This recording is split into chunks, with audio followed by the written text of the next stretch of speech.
Days before my birthday, I knew my sister would make something up to make my parents cancel the event. It had become a pattern I couldn't ignore anymore. So when they left for her again, I left for good.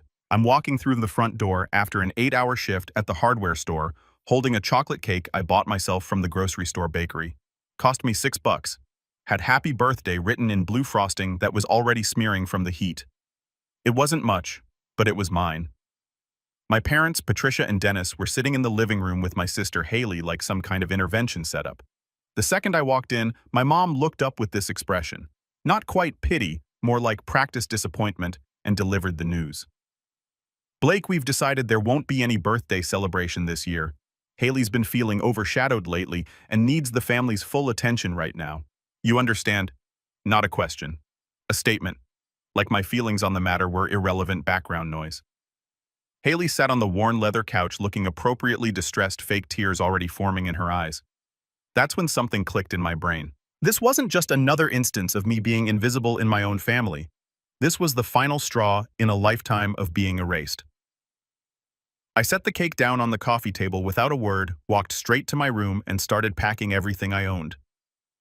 The suffocating weight of that moment made perfect sense when I thought about the previous 20 years of my life. Let me back up and explain the family dynamic that created this disaster. Haley is 2 years younger than me. When she was 8, she won some junior beauty pageant, one of those small regional competitions that desperate parents convince themselves matter. I remember that day clearly because it was the last time my parents looked at me with genuine pride. Right before they handed Haley that cheap plastic trophy, everything changed. From that moment forward, every family event, every saved dollar, every ounce of parental attention got redirected toward Haley's endless pageants, dance classes, voice lessons, and acting coaches. The house transformed into a shrine to her mediocre talents. My straight-A report cards got brief nods, while Haley's participation ribbons got framed and mounted on every available wall. When I got accepted to the state science fair with a project I'd spent months developing, my achievement vanished beneath the excitement of Haley's next competition. I learned to celebrate my victories alone in my room while the living room became Haley's personal stage. Dad started working overtime at the factory to pay for Haley's expensive competition dresses and travel costs. He'd come home looking destroyed, eat dinner in silence, then sit through hours of Haley practicing her routines. I watched him age a decade in 3 years. His shoulders permanently slumped from the weight of financial pressure and emotional exhaustion. The only person who saw through this madness was my grandfather Walter, Dad's arranged father, who lived across town. The family rarely talked about Walter because he and Mom had some ancient feud about him not supporting Haley's pageant dreams financially. Smart man. But Walter would secretly meet me at the library or park bringing sandwiches and actually listening when I talked about school, my part-time job at the hardware store, my college plans. He was the one who celebrated when I got accepted to state college with a partial scholarship. He even opened a small college fund for me without telling anyone, making deposits whenever he could. What made that birthday night even worse was what I'd overheard 3 hours earlier. I'd come home early from my shift and heard Haley on the phone in her room. Her door was cracked open, and her voice had that fake sweetness she used when spinning lies to her friends. "Yeah, I already told Mom that I need extra attention right now," Haley said, giggling. "I mean, Blake's birthday is tomorrow, but who cares? I told them I've been feeling really depressed and overlooked. Mom bought it completely. She's going to tell him tonight that we're not celebrating because I need family support." I stood frozen in the hallway as she continued. "The best part is that nobody knows I flunked out of college 3 weeks ago. That dismissal letter from the registrar is going to arrive any day now. But by then, I'll have convinced them that I dropped out because I was too stressed from the family focusing on Blake instead of me. Can you believe he still lives here at 23? What a loser." She laughed, that cruel little sound I'd heard 1,000 times before. "I already have Mom convinced that we need to spend Blake's birthday talking about my feelings and my future. By the time that letter arrives, they'll be so worried about my mental health that they won't even care about the $40,000 they wasted on my tuition." $40,000. They told me they couldn't help with my college expenses because money was tight, but they'd spent $40,000 on Haley's education that she'd just thrown away. I felt something break inside me in that moment, something that had been cracking for years, finally shattered completely. So when I walked in 3 hours later with that pathetic store-bought cake and saw them all sitting there ready to cancel my birthday for Haley's manufactured crisis, I knew exactly what was happening. Haley had orchestrated this whole thing to deflect from her academic failure.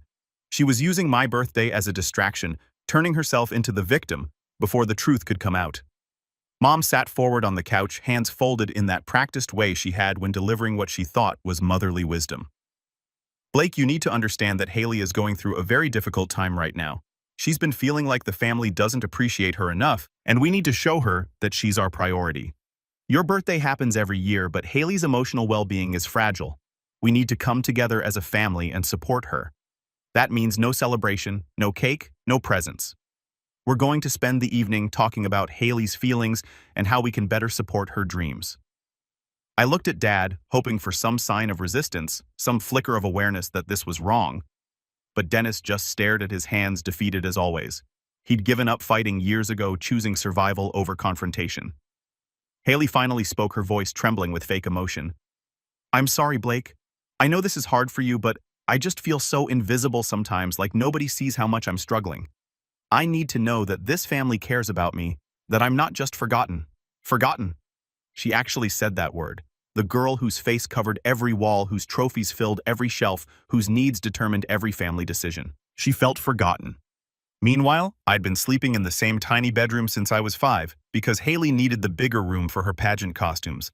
I'd been wearing the same 3 pairs of jeans for 2 years because Haley needed new outfits for Instagram photos. I'd been forgotten so thoroughly that most extended family members couldn't even remember what I was studying in college. That's when I made my decision. No announcement, no dramatic confrontation, no begging for recognition. I simply set that sad little cake on the coffee table, looked at each of them one last time, and walked to my room. They probably thought I was going to sulk like I had so many times before. They had no idea I was about to disappear from their lives completely. I moved through my room with the efficiency of someone who'd been planning this escape subconsciously for years.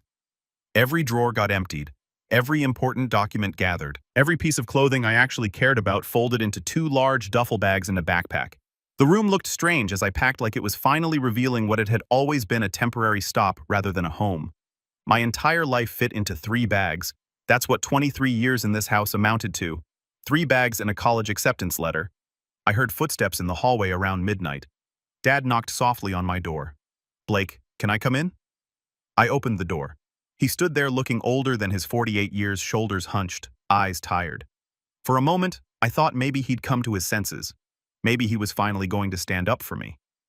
Instead, he pulled out his wallet and handed me 5 crumpled $100 bills. This is all I have right now, he said quietly. I know things aren't fair. I know we failed you, but I don't know how to fix it anymore. Your mother, Haley. I just don't have any fight left. I took the money, not because I thought it made things right, but because I knew I'd need it. $500 was more than he'd ever given me for anything. The fact that it came with an apology for my entire childhood somehow made it worse. Thanks, I said flatly. Where will you go? Does it matter? He looked like I'd slapped him, but he didn't argue, just nodded and walked away. Shoulders somehow more slumped than before. I left at 2 a.m. while everyone was asleep. Threw my bags in my beat-up Honda Civic that had 187,000 miles on it, and drove to the one place I knew I'd be welcome. Grandpa Walter's small house across town. Walter opened the door in his bathrobe, took one look at my bags and my face, and just stepped aside to let me in without questions. That's the thing about Walter. He didn't need explanations. He understood instantly. Birthday went well, I take it, he said dryly, heading to the kitchen to make hot chocolate. I told him everything. The conversation I'd overheard, the canceled celebration, the $500 from Dad.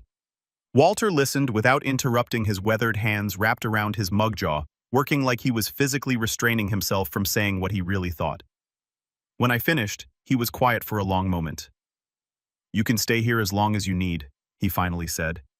The spare room's yours. No rent, no conditions. Just promise me you'll finish college and make something of yourself. Best revenge is living well. I promised. That spare room became my launching pad. I worked full-time at the hardware store, went to classes, and spent every spare moment learning about real estate investment. Walter, it turned out, had dabbled in property renovation decades ago. He taught me everything he knew about finding undervalued properties, doing budget renovations, and maximizing rental income. The college fund he'd been secretly building for me turned out to be $8,000, enough to cover a year's tuition if I stayed local and kept working. I finished my degree in 3 years instead of 4 by taking summer classes and maxing out my credit hours each semester. Meanwhile, my family fell apart without me there to be the scapegoat. The dismissal letter from Haley's college arrived 2 weeks after I left. Mom called me 17 times that day. I didn't answer. She left voicemails that progressed from angry to desperate to guilt-tripping. Blake, your sister needs you right now. This is a family crisis. How can you abandon us like this? We need to present a united front. Call me back immediately. I deleted every message without listening to them fully. Through Walter, who maintained sparse contact with Dad, I learned what was happening. The $40,000 tuition bill was due. Haley's mental health crisis defense didn't hold up when the registrar explained she'd failed every single class from sheer lack of attendance. Mom was furious. Dad was resigned. Haley was playing victim harder than ever. Somehow making her academic failure about the family not supporting her emotional needs enough without me there, as the buffer, the responsible one who made everyone else's dysfunction look less bad by comparison. They had to actually look at each other. Apparently, they didn't like what they saw. I graduated college at 24, with a degree in business administration and exactly 0 family members in attendance. Walter came bringing a small cake and a card with a check for $1,000. Investment capital, he called it. Go make your first deal. That summer, I found a foreclosed property through a bank auction listing. 3-bedroom house in a decent neighborhood that had been sitting empty for 8 months. The grass was waist-high, the paint was peeling, and the interior looked like it had been abandoned mid-renovation by someone who'd run out of money and hope. Perfect. The bank was listing it at $52,000, but I could tell they were desperate. Properties in this condition scared off most buyers who wanted move-in-ready homes. I spent a week researching comparable sales, calculating repair costs, and building a detailed renovation budget. Offered $47,000, expecting them to counter. They accepted $45,000 within 24 hours. Used Walter's $1,000 investment, plus every penny I'd saved from 3 years of working at the hardware store as a down payment. Got a small business loan for the rest, with the property itself as collateral. The bank officer looked skeptical when I walked in with my renovation plans and budget spreadsheets, but the numbers were solid. He approved it. The next 6 months were brutal. I'd work my regular job during the day, then head to the property and work until midnight or later. Ripped out the disgusting carpet. Found beautiful oak hardwood underneath that just needed refinishing. Patched and painted every surface. Replaced outdated light fixtures with modern alternatives from the hardware store where I got my employee discount. Landscaped the yard myself. Spending weekends pulling weeds and planting shrubs. Learned plumbing by watching YouTube videos and calling in favors from contractors I'd met through the hardware store. Figured out basic electrical work the same way. Made mistakes, plenty of them, but learned from each one. The first faucet I installed leaked for 3 days before I figured out I'd forgotten a washer. The first light switch I wired was backwards. But by the end, I could handle most basic home repairs competently. Also learned about permits inspections and the million small details that separate amateur landlords from professional property managers. Discovered that the city required specific permits for certain electrical work. Found out that rental properties needed specific safety features like hardwired smoke detectors. Every regulation felt like an obstacle designed to stop people like me, but I treated each one as a lesson in how to do things right. When I finished, the place looked completely transformed. Fresh paint, updated fixtures, refinished floors, landscaped yard had it professionally appraised, and it came back at $89,000. I'd essentially created $44,000 in equity through 6 months of sweat and about $15,000 in materials and permits. Listed it for rent at $1,200 per month. Got 14 applications in the first week. Selected a young couple, both teachers, stable income, excellent references. No red flags. The rent covered my mortgage payment, property taxes, insurance, and maintenance fund with about $200 left over each month. That surplus went straight into savings for the next property. But more importantly, I'd proved I could do this. That first property wasn't just about money. It was about demonstrating that I could take something broken and make it valuable. That I could build something real with my own hands and intelligence. The second property came 8 months later. Another foreclosure, this one a duplex. Same process. Research, calculate, renovate, rent. This time the work went faster because I knew what I was doing. By the end of that renovation, I could tile a bathroom, install a toilet wire, a ceiling fan, and patch drywall better than half the contractors I'd met. Third property was a small single-family home that needed major work. The previous owner had started gutting the kitchen, then apparently just gave up. I spent 3 months finishing what they'd started, learning cabinet installation and countertop work along the way. Each property taught me something new. Each renovation made me more competent. Each successful rental proved I could do this professionally. By 26, I owned 3 rental properties. By 28, I had 7. By 30, I was running a small real estate investment company with 15 properties generating consistent monthly income. I'd built something real from nothing using the same stubbornness my family used to hate about me. During those years, my family made sporadic attempts to contact me. Mom would call on holidays, leaving messages about healing family wounds and letting go of past hurt. Haley found me on social media, sending messages about how much she'd grown and how sorry she was. I ignored all of it. Not out of spite exactly, but because I genuinely had nothing to say to them. They belonged to a life I'd left behind. I'd moved so far past that version of myself that engaging with them felt like trying to have a conversation with strangers about someone else's problems. Then Walter got sick. Cancer stage 3 when they found it. He was 72 and stubborn as hell, insisting on minimal treatment so he could die on his own terms instead of wasting away in some hospital. I moved back into his house to take care of him during those final months. That's when my family made their move. Mom showed up at Walter's house one afternoon while I was at work. She'd found out through some distant cousin that Walter was dying.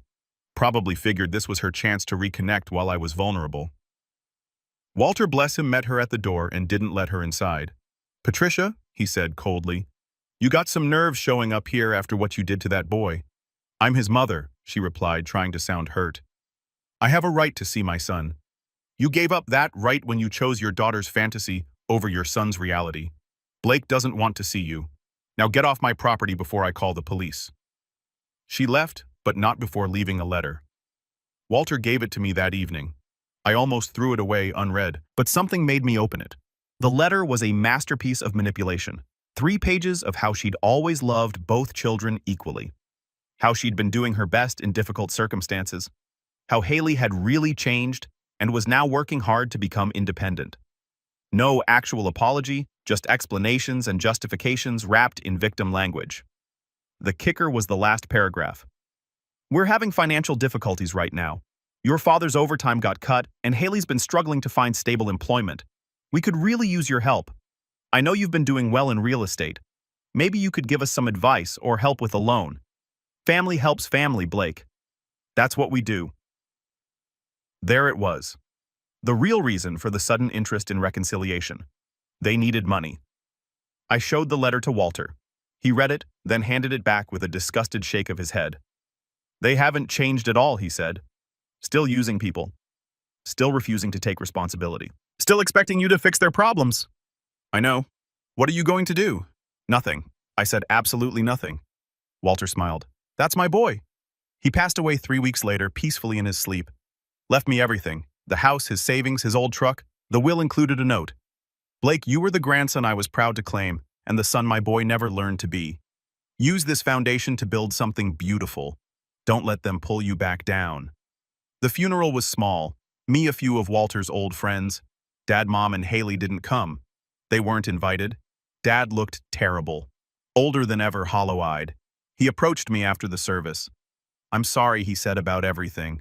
About being too weak to stand up to your mother, about letting Haley manipulate all of us, about not being the father you deserved." I studied him for a long moment. The anger I'd expected to feel wasn't there. Just a sort of detached pity for this man who'd wasted years of his life enabling dysfunction. "You can't fix the past, Dennis," I told him. "But you can stop repeating it in the future." "I'm getting divorced," he said suddenly. "Filed papers last week. I should have done it years ago, but I kept thinking things would get better. They never did." "Good," I said. "Maybe now you can figure out who you actually are instead of who Patricia wanted you to be." We didn't hug or have some tearful reconciliation, just nodded at each other like business acquaintances and went our separate ways. But something had shifted. Dad was finally making a choice instead of just accepting whatever happened to him. Inheriting Walter's house gave me the capital I needed to expand the business. I sold the property for $180,000 and used the proceeds to buy a small apartment complex, 8 units that needed significant work but had solid bones. Spent a year renovating, then filled them with quality tenants at market rates. The business grew. By 32, I was managing 43 properties across 3 counties. By 35, I'd expanded into commercial real estate, small office buildings, retail strips, even a small warehouse complex. Each acquisition was carefully researched, conservatively financed, and managed with the same attention to detail I'd learned from that first foreclosure. The key was treating tenants like people instead of revenue sources. I responded to maintenance requests within 24 hours, kept properties in excellent condition, charged fair market rates instead of squeezing every possible dollar, built a reputation as a landlord people actually wanted to rent from. Word spread. My vacancy rates were consistently below 5% when the market average was 12 to 15%. I also started mentoring other young investors, people who reminded me of myself at 24, hungry, determined, but without the knowledge or connections to get started. I'd meet them for coffee review, their business plans sometimes even partner with them on their first deals. Watching someone succeed using the principles Walter taught me felt like honoring his legacy in the most meaningful way possible. The investment company itself became profitable beyond just rental income. I'd find distressed properties, renovate them efficiently, then either hold them for rental income or sell them to other investors at market rates. The company developed a reputation for taking on challenging projects that others avoided. Weird layouts, code violations, difficult locations. I'd figured out that problems others saw as deal breakers were actually opportunities if you knew how to solve them systematically. Revenue hit 7 figures annually when I was 33. Not bad for someone who'd left home at 23 with $500 in a duffel bag. Somewhere along the way, I'd become legitimately wealthy. Not private jet rich, but comfortable in a way my parents never were, despite their constant striving to appear successful. The difference was, I'd built something real, while they'd been maintaining appearances on credit cards and overtime. I also met Natalie. She was a real estate attorney handling the closing on one of my commercial properties, a small office building I was converting to mixed-use retail space. The previous owner had gotten tangled up in code violations and was selling at a loss just to escape the headache. I saw potential where they saw problems. Natalie walked into our first meeting wearing a sharp suit and carrying a briefcase that looked like it weighed more than she did. She was direct, efficient, with exactly zero patience for nonsense. Within 5 minutes, she'd identified 3 potential issues with the title that the previous attorney had missed. Within 10 minutes, she'd outlined solutions for all 3. "You actually read this whole contract," I said, impressed. "Most attorneys just skimmed the standard stuff." "That's literally my job," she replied without looking up from her notes. "You'd be surprised how many people pay me to do things they could do themselves if they just read the documents." We ended up grabbing coffee after the closing. She suggested it said she liked working with investors who actually understood what they were buying instead of just chasing money. We talked for 2 hours about real estate market trends and property law. She'd grown up in a trailer park, put herself through law school working 3 jobs, and had exactly zero patience for people who made excuses instead of making progress.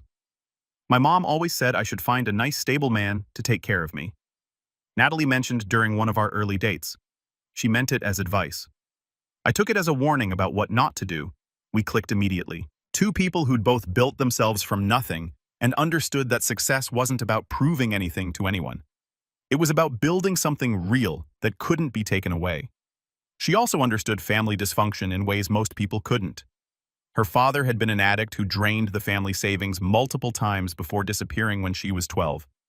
Her mother had spent years making excuses for him choosing loyalty to a destructive man over protection of her kids. Natalie had learned early, same as me, that sometimes the people who are supposed to love you are actually the ones holding you back. "You know what I love about real estate?" she said one evening while reviewing contracts at my kitchen table. "Buildings don't lie. They don't manipulate. They don't make excuses. Either the foundation is solid or it isn't. Either the structure is sound or it isn't. Everything is measurable, fixable, improvable." Wish people worked the same way. We dated for a year before I proposed. Nothing fancy. Just the 2 of us at the first property I'd ever renovated. Standing in the living room where I'd spent 6 months learning how to build something from broken pieces. I told her that was exactly what she'd helped me do with my life. Take someone broken and help them become whole without trying to change who they fundamentally were. She said yes before I finished the question. We got married 2 years later at a small venue that held exactly 50 people. Small ceremony, close friends, only no family drama, no performance, no pretense.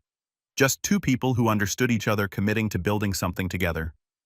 Dad came, which surprised me. He'd fully divorced Patricia by then and was dating someone named Claire who actually treated him like an equal. He looked healthier than I'd seen him in years, like decades of weight had been lifted off his shoulders. "I'm proud of you," he told me at the reception. "Walter would be too." "Thanks."